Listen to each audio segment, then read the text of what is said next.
Assalamualaikum warahmatullahi wabarakatuh. Pak, Bu, kami dari tim Covix yang beranggotakan Edgar Andre Hutahuruk, NRP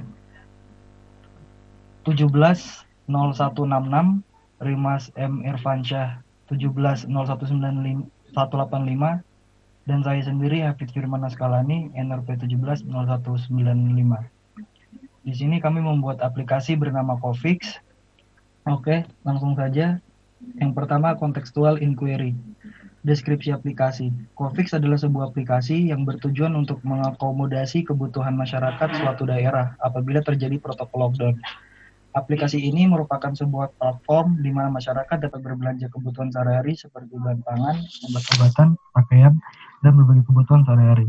Aplikasi ini juga dilengkapi dengan fitur self-diagnosis yang dapat mendiagnosa suatu penyakit tertentu serta anjuran pengobatannya.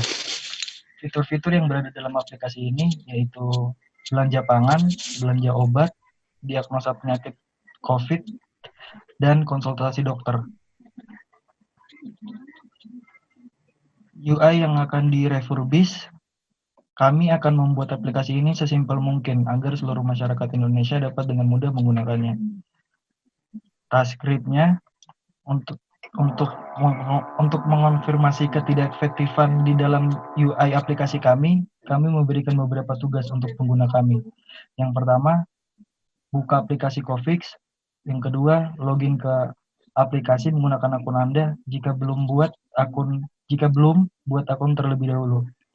Yang ketiga, mencari informasi tentang status COVID-19, memesan makanan, selanjutnya membeli obat-obatan, yang selanjutnya melakukan konsultasi dengan dokter, melihat status kesehatan kita, melakukan panggilan darurat ke rumah sakit, dan terakhir melihat profil. Preliminary questionnaire.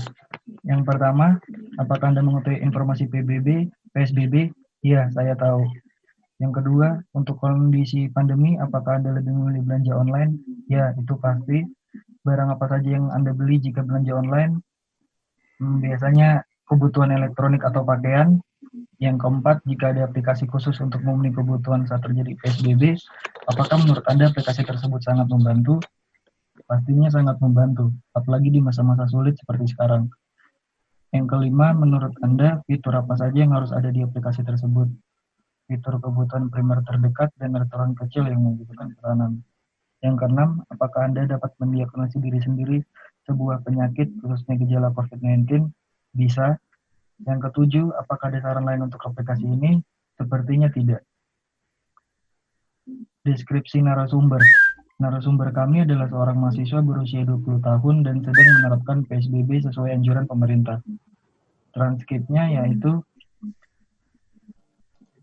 seperti yang ditampilkan di gambar ini.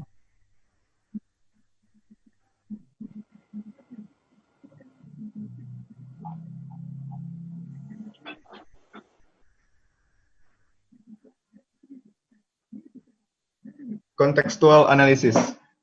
Di sini ada artifact model, kita bisa melihat pada halaman-halaman berikut. Yang pertama, lokasi tidak jelas karena hanya ditampilkan di dalam halaman sebelumnya. Jika kita melihat prototipenya, halaman lokasi hanya berada pada halaman sebelumnya, dan kita melihat detail dari lokasi itu. Tapi di sini lokasinya tidak dicantumkan. Pada yang kedua, tampilan dokter kurang jelas sesuai kategori. Nah, di situ jika kita memilih dokter umum, list dokter yang ada tepat di atasnya akan berubah sesuai dengan dokter yang ingin ditampilkan. Dokter umum, tulang, atau paru-paru, atau yang lainnya. Ya, lebih baik ditampilkan sesuai dengan kategori dan membuat halaman baru. Nah, di makanan, kita bisa lihat tampilan lebih baik berbentuk list agar lebih jelas. Karena di situ tampilannya kurang memberi informasi karena ada bagian yang besar, yang kecil, dan yang besar lagi. Sehingga membuat penggunanya bingung untuk menggunakannya. Dan juga begitu pada tampilan obat-obatan.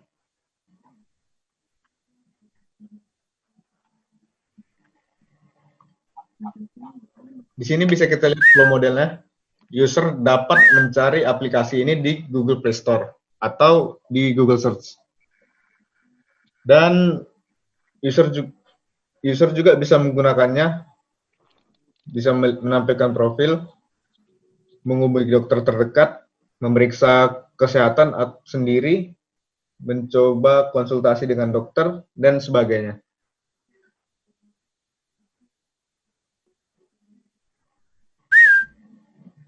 Dan di sosial modelnya, kita bisa lihat user menggunakan Cofix aplikasi ini bisa berkonsultasi dan berbelanja pangan tanpa keluar rumah.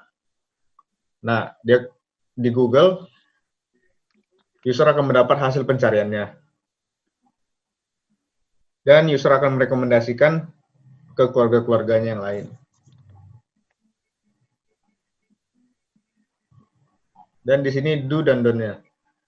Di sini do bisa kita lihat buat list untuk pilihan kategori, membuat halaman tampilan berdasarkan kategori, tampilkan nama lokasi untuk data statistik pada lokasi tersebut, dan don't-nya menggunakan warna yang hampir sama pada bagian yang berbeda, menampilkan fitur utama sebelum melakukan login.